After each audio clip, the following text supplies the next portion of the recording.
Kobe Paras matapang na sinabihan si Lolit Solis ng, "Please, walang bastusan. Kylene is my girlfriend." Mukhang nakahanap ng katapat ang talent manager at veteran entertainment columnist na si Manay Lolit Solis sa katauhan ni Kobe Paras.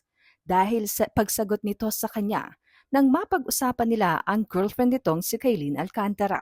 Ayon kay Lolit Solis ay hindi raw kinaya ng kanyang powers at naloka siya sa naging pahayag ng anak ni na Benji Paras at Jackie Forster. Kwento ni Lolit Solis, "Naloka talaga ako nang sagutin niya ako ng please, walang bastusan, Kylene is my girlfriend. Sabay talikod at irap sa akin," say ng talent manager. "Talagang laugh ako dahil para bang sobra sa pagmamalaki si Kobe na girlfriend niya si Kylene.